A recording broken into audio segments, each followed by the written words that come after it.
이제 세 번째인데요. 예레미야는요, 유다 백성들의 반론을 듣고는 책망조로 그들을 향해 반박합니다. 그리고 최종적인 심판을 선포합니다. 예레미야는요, 유다 사람들의 조상과 왕과 고관들과 백성들이 유다 성읍과 예루살렘 거리에서 우상을 섬긴 것을 하나님이 기억하고 있다라고 부각시킵니다. 21절 볼까요? 너희가 너희 선조와 너희 왕들과 고관들과 유다 땅 백성이 유다 성읍들과 예루살렘 거리에서 분향한 일을 야훼께서 기억하셨고 그의 마음에 떠오른 것이 아닌가. 여기서 기억하다, 히브리 말로 자카르. 이 자카르란 말은 무슨 잊었다가 갑자기 생각하다 이런 의미가 아닙니다. 이 자카르라고 하는 말은 실제로 주목하고 깊숙이 관여하고 있다. 내가 주목하고 있다. 내가 보고 있다. 그런 얘기죠. 이스라엘 자손들이 이집트에서 종살이 할 때도요, 하나님이 언약을 기억하시고 그들을 억압에서 구원하셨어요. 한번 볼까요? 출애굽기 2장. 예, 하나님이 그들의 고통 소리를 들으시고 하나님이 아브라함과 이삭과 야곱에게 세운 그의 언약을 기억하사. 하나님의 기억은요, 단순히 어떤 생각 속에만 잡아두는 것이 아니라 기억은 곧 행동으로 옮겨집니다. 기억함은 하나님의 은혜로운 구원 행동을 직접적으로 이끌어줬어요. 그런데 예레미야, 지금 출애굽기에서 하나님의 기억은 구원 사건으로 이어졌어요. 그러나 예레미야서에서 하나님의 기억 사건은 심판으로 이어집니다. 야훼 하나님은 이집트에 있었던 유다 공동체가 거짓 신들을 숭배한 것, 여전히 하늘 여왕을 숭배한 것에 대해서 책임을 물으십니다.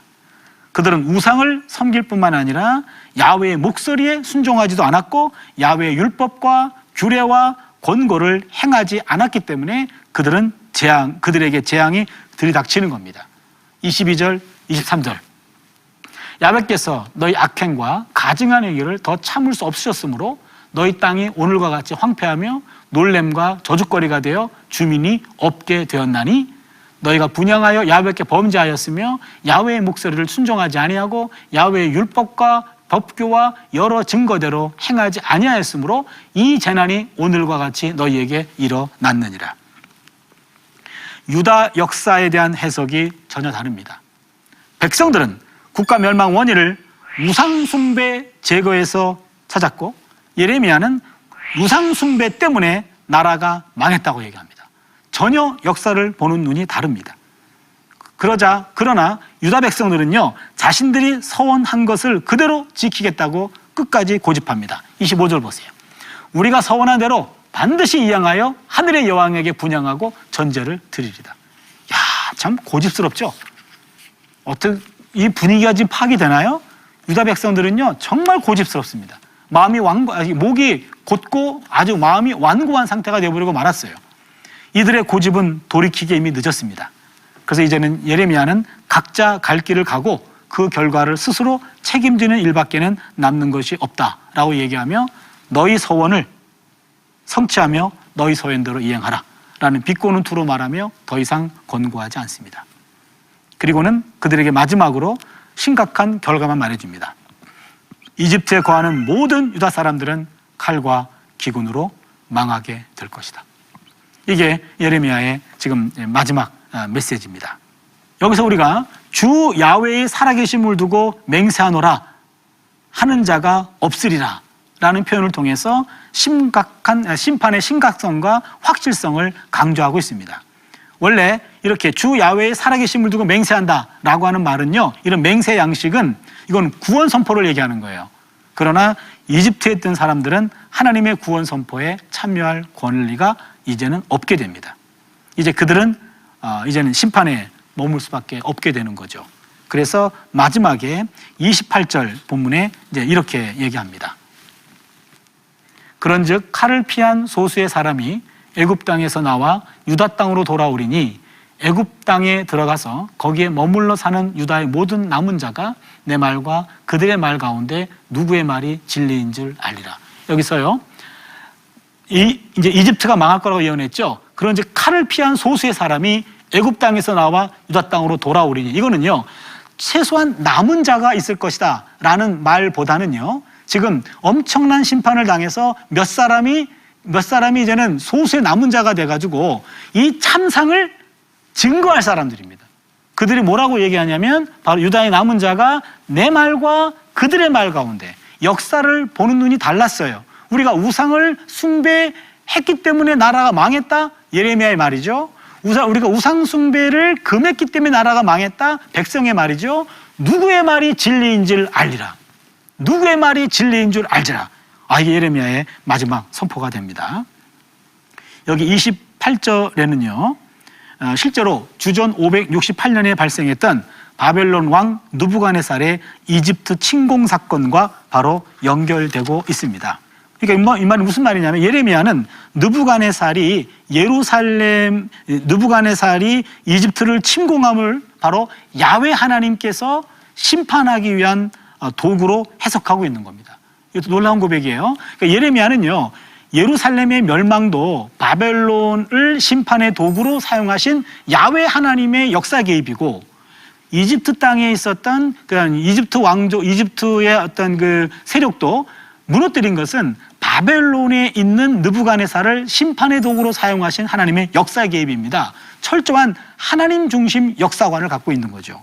야훼 하나님의 의지와 권능을 피할 수 있는 어떤 피난처도 없기 때문에 바로 느부갓네살이 이집트로 행군했을 때 그것은 유다 사람들도 바로 이집트로 피신했던 것은 잘못된 것이었다라는 것을 깨닫게 된다, 그런 얘기입니다. 예레미야는 이집트에서 유다 사람들을 벌할 심판의 표징을 제시합니다. 그게 바로 오늘 본문에서 30절을 보시면은요, 보라, 내가 유다의 시드기야 왕을 그의 원수 곧 그의 생명을 찾는 바벨론의 느부갓네살 왕의 손에 넘긴 것 같이 애굽의 바로 호브라 왕을 그의 원수들 곧 그의 생명을 찾는 자들의 손에 넘겨주리라. 야훼께서 이같이 말씀하시느니라. 이 말씀이요, 나중에 568년 그때 그대로 이루어집니다.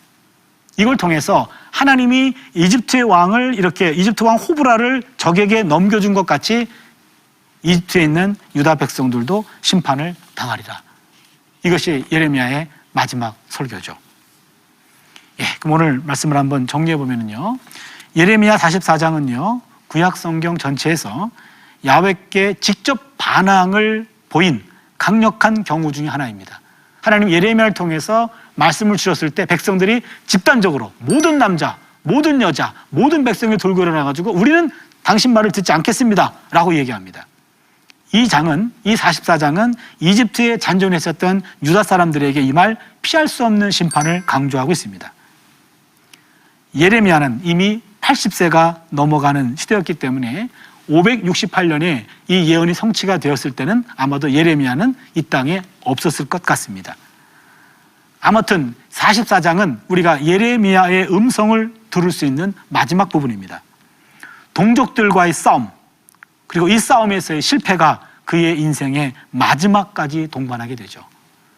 예레미야의 마지막 말은요, 내 말과 그들의 말 가운데 누구의 말이 진리인 줄 알리라.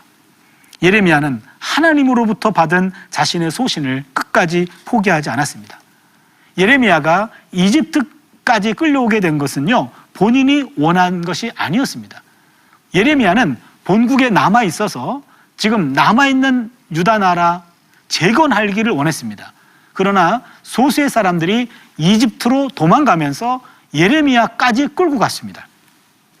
예레미야는 이집트까지 끌려갔지만 마지막 순간까지 동족 유다의 반대와 박해를 경험했습니다.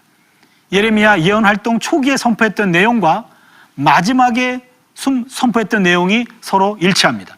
이게 상당한 아이러니입니다. 예레미야는 일생을 바쳐서 40년 동안 하나님 말씀을 전했지만 유다 백성들의 삶은 변화되지 않았습니다. 모세는 40년 동안 사역하면서 애굽에 있었던 이스라엘 백성들을 가나안 땅 직전까지 이르는 것을 보았습니다. 그런데 예레미야는 같은 40년 동안 활동했지만 가나안 땅에 있던 이스라엘이 다시 애굽으로 돌아오는 것을 목도해야 했죠. 너무 아이러니 아닙니까? 모세는 이집트에 있는 사람들을 바로 가나안 땅까지 40년 동안 이끌었어요. 예레미야는 약속의 땅에 있던 사람들을 40년 동안 말씀을 전했는데 이들은 거꾸로 이집트로 들어갔습니다. 그래도 그는 듣든지 아니 듣든지 마지막까지 진리를 선포한 예언자였습니다. 진리는 듣는 사람들의 동의 여부에 달려있지 않아요. 진리는 예레미야에게서는 청중의 반응보다도 메시지를 올바로 전하는 것이 더 중요했습니다. 다른 사람의 삶과 비교하지 않고 자신의 삶을 감사하면서 즐기는 삶을 걸어갔더니 그가 바로 예레미야였습니다. 그는 진리의 길에서 벗어나지 않았고 그의 마지막 말도 내 말과 그들의 말들 가운데 어느 말이 진리인 줄 너희가 알게 될지니라. 예레미야의 마지막 말은 진리였습니다.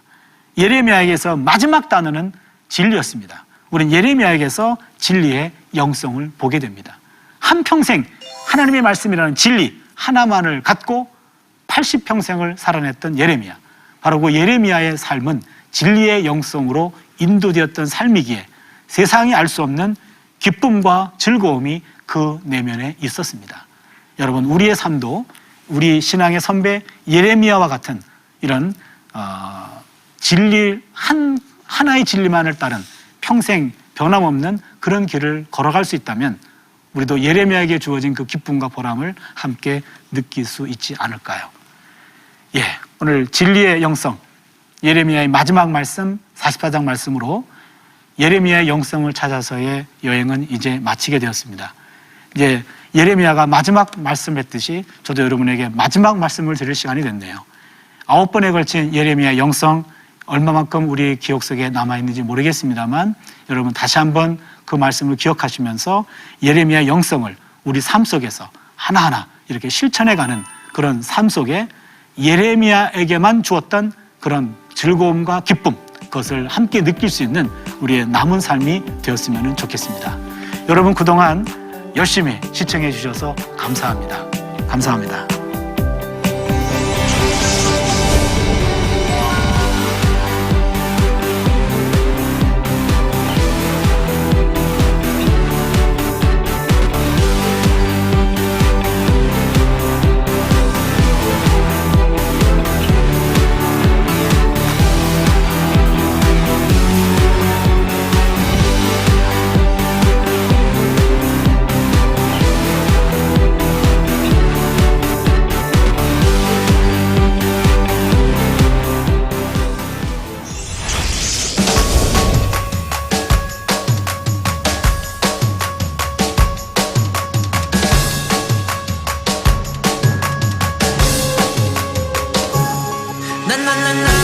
여러분 안녕하세요.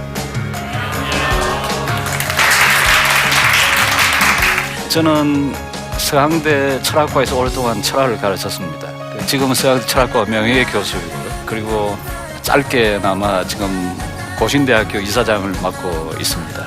오늘 제가 지금 다루려고 하는 것은 로마서 12장 2절 말씀입니다. 정의를 행하라, 인자를 사랑하라, 오직 하나님과 겸손하게 하나님과 동행하는 삶. 이 삶이 말씀을 따른 삶이면서 동시에 이게 우리의 기도가 되어야 한다. 이 프로그램은 시청자 여러분의 소중한 후원으로 제작됩니다.